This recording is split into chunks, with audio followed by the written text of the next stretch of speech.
Friend, welcome back to you my YouTube channel Pandey ji educational. आज के इस क्लास में हम लोग देखेंगे क्लास 10th के लिए कुछ महत्वपूर्ण प्रश्न। तो आप लोग हमारे साथ अंत तक बने रहें। चैनल पर पहली बार है तो चैनल को सब्सक्राइब करके बेल आइकन को प्रेस कर लें।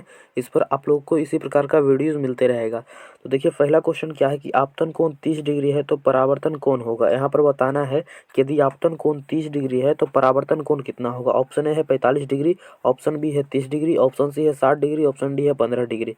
यहाँ पर आप लोग को बताना है कि आपतन कोण यदि जो 30 डिग्री है तो परावर्तन कोण कितना होगा। तो आपतन कोण और परावर्तन कोण का मान बराबर होता है, इसलिए आपतन कोण 30 डिग्री होगा तो परावर्तन कोण का मान भी 30 डिग्री होगा। यानी कि ऑप्शन नंबर जो बी यहाँ पर है वो बिल्कुल ही राइट आंसर हो जाएगा। आपतन कोण यदि जो 30 डिग्री है तो परावर्तन कोण भी कितना हो जाएगा, 30 डिग्री हो जाएगा। इसको आप लोग ध्यान रखिएगा। ये आपतित किरण है और ये परावर्तित किरण है। यहाँ पर जो कोण बनता है उसको आपतन कोण और यहाँ पर जो कोण बनता है उसको परावर्तन कोण कहा जाता है। तो आपतन कोण और परावर्तन कोण दोनों बराबर रहता है, इस बात को आप लोग ध्यान रखिएगा। नेक्स्ट प्रश्न की तरफ हम लोग चलते हैं। उससे पहले यदि चैनल पर नए हैं तो चैनल को सब्सक्राइब करके बेल आइकन को प्रेस कर दें और क्लास को दोस्तों के पास जरूर शेयर करें। नेक्स्ट प्रश्न है कि अवतल दर्पण का फोकस दूरी होता है। यहाँ पर बताना है कि अवतल दर्पण जो होता है उसका फोकस दूरी कैसा होता है। ऑप्शन ए है ऋणात्मक, ऑप्शन बी धनात्मक, ऑप्शन सी ऋणात्मक एवं धनात्मक दोनों और ऑप्शन डी शून्य।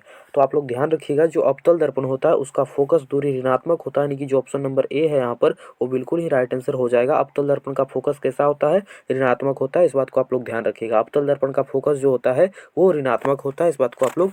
नेक्स्ट प्रश्न है कि मानव नेत्र में, यहाँ पर बताना है कि मानव नेत्र में कौन सा लेंस होता है। ऑप्शन ए है किसी प्रकार का लेंस नहीं होता है, ऑप्शन बी है अवतल लेंस होता है, ऑप्शन सी उत्तल लेंस होता है और ऑप्शन डी उत्तल दर्पण होता है। तो यहाँ पर बताना है कि मानव नेत्र में कौन सा लेंस होता है, कि मानव नेत्र में उत्तल लेंस होता है, यानी कि जो ऑप्शन नंबर सी यहाँ पर है वो बिल्कुल ही करेक्ट आंसर हो जाएगा। मानव नेत्र में कौन सा लेंस होता है, उत्तल लेंस होता है। इस बात को आप लोग ध्यान रखिएगा, मानव नेत्र में उत्तल लेंस पाया जाता है। नेक्स्ट प्रश्न की तरफ हम लोग चलते हैं कि मानव नेत्र की दूर बिंदु है। यहाँ पर बताना है कि मानव नेत्र की दूर बिंदु कितना है। ऑप्शन ए है 25 सेंटीमीटर, ऑप्शन बी है 25 मीटर, ऑप्शन सी है 30 मीटर, ऑप्शन डी है अनंत। यहाँ पर बताना है कि मानव नेत्र का दूर बिंदु क्या है।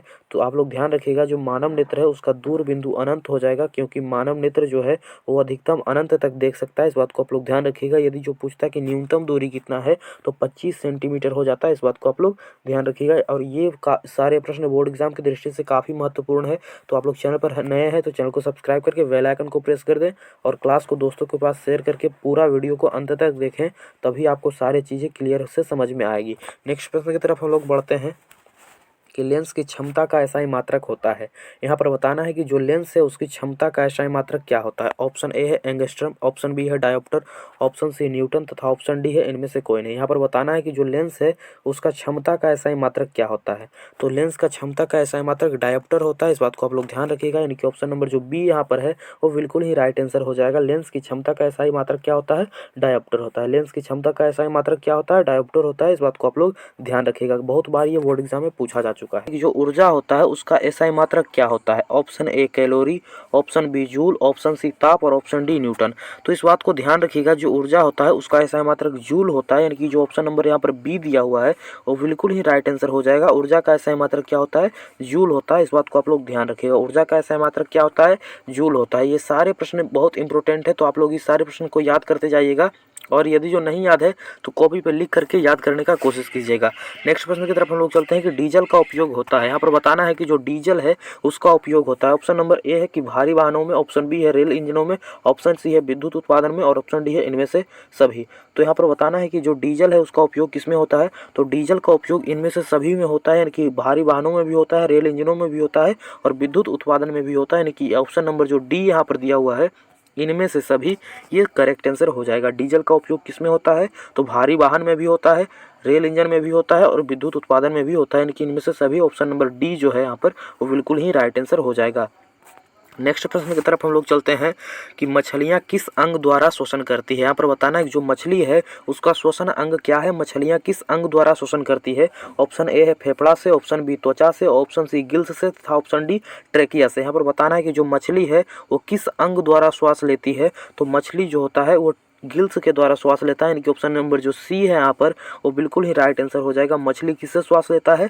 गिल्स से लेता है, इस बात को आप लोग ध्यान रखिएगा। मनुष्य किससे लेता है? तो फेफड़ा से लेता है, इस बात को भी आप लोग। में खाद्य पदार्थ का परिवहन निम्नलिखित में से किसके द्वारा होता है? यहाँ पर बताना है कि पौधों में खाद्य पदार्थ का परिवहन निम्नलिखित में से किसके द्वारा होता है? ऑप्शन ए है जाइलम के द्वारा, ऑप्शन बी है फ्लोएम के द्वारा, ऑप्शन सी कोशिकाओं के द्वारा और ऑप्शन डी कोटेक्स के द्वारा। यहाँ पर बताना है कि जो पौधा है उसमें खाद्य पदार्थ का परिवहन निम्नलिखित में से किसके द्वारा होता है? तो इस बात को ध्यान रखिएगा, जो खाद्य पदार्थ होता है पौधा में उसका जो परिवहन है वो फ्लोएम के द्वारा होता है, यानी कि ऑप्शन नंबर जो बी है यहाँ पर वो बिल्कुल ही राइट आंसर हो जाएगा। खाद्य पदार्थों का जो परिवहन है वो फ्लोएम के द्वारा होता है, इस बात को आप लोग ध्यान रखिएगा। यही पूछता कि जल का परिवहन किसके द्वारा होता है? जल किसके द्वारा ले जाया जाता है पौधे के विभिन्न भागों में? तो जाइलम के द्वारा ले जाया जाता है, इसको भी आप लोग ध्यान रखिएगा।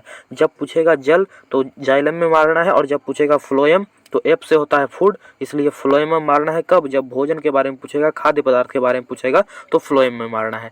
नेक्स्ट प्रश्न की तरफ हम लोग बढ़ते हैं कि मस्तिष्क उत्तरदायी है। यहाँ पर बताना है कि जो मस्तिष्क है, हमारा ब्रेन है, वो किसके लिए उत्तरदायी है? ऑप्शन ए है सोचने के लिए, ऑप्शन बी हृदय के स्पंदन के लिए, मतलब हृदय के धड़कन की गति को नियंत्रित करने के लिए, ऑप्शन सी है शरीर का संतुलन बनाए रखने के लिए, और ऑप्शन डी है इनमें से सभी।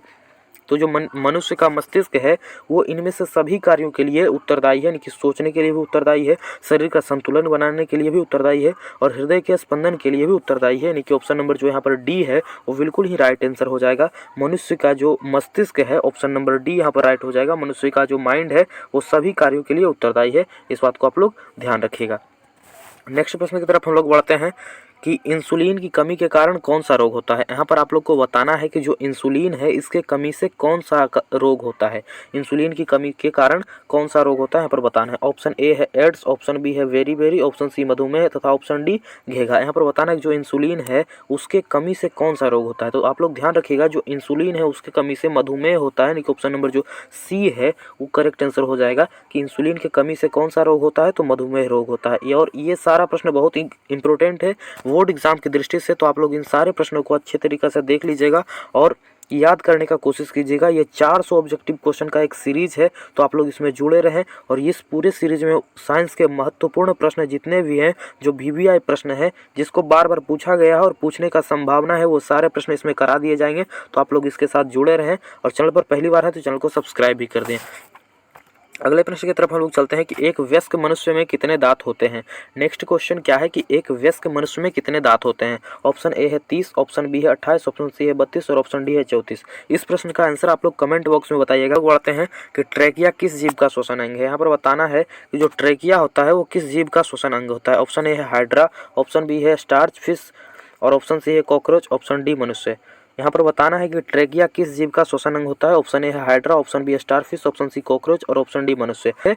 तो कॉकरोच का श्वसन अंग है ट्रेकिया, इस बात को आप लोग ध्यान रखिएगा। अगले प्रश्न की तरफ हम लोग बढ़ते हैं कि शल्य चिकित्सा में टूटी हुई हड्डियों को जोड़ने के लिए किसका प्रयोग होता है? शल्य चिकित्सा में कि जो डॉक्टर लोग हैं वो टूटी हुई हड्डियों को जोड़ने के लिए किसका उपयोग करते हैं? कौन सा रासायनिक पदार्थ का उपयोग करते हैं यहाँ पर यह बताना है। ऑप्शन ए है धोने का सोडा, ऑप्शन बी है जिप्सम, ऑप्शन सी है प्लास्टर ऑफ पेरिस और ऑप्शन डी है खाने का सोडा। यहाँ पर बताना है कि शल्य चिकित्सा में टूटी हुई हड्डियों को जोड़ने के लिए किस रासायनिक पदार्थ का उपयोग होता है, कि किस रासायनिक पदार्थ का प्रयोग किया जाता है। तो आप लोग ध्यान रखिएगा, यदि किसी व्यक्ति का हड्डी टूट जाता है तो डॉक्टर लोग किसका प्रयोग करते हैं? तो प्लास्टर ऑफ पेरिस का प्रयोग करते हैं, उसके हड्डियों को ठीक करने में, हड्डियों का मरम्मत करने में। इस बात को आप लोग ध्यान रखिएगा, यानी कि जो ऑप्शन नंबर सी यहाँ पर दिया हुआ है वो करेक्ट आंसर हो जाएगा। आप लोग फिगर में देख सकते हैं किस प्रकार से ठीक किया जाता है प्लास्टर ऑफ पेरिस से। इस बात को आप लोग ध्यान रखिएगा। क्लास अच्छा लगे तो लाइक कर दीजिएगा और ये जरूर कमेंट करके बताइएगा कि आपको क्लास कैसा लगा। और ये जितना क्वेश्चन हम यहाँ पर आप लोगों को करवा रहे हैं उसमें से आपका क्वेश्चन आज कितना सही गया इसको भी बताइएगा। और साथ ही साथ ये पूरा वीडियो को दोस्तों के पास भी शेयर कीजिएगा ताकि वो भी देख करके इससे कुछ फ़ायदा उठा सकें। धन्यवाद।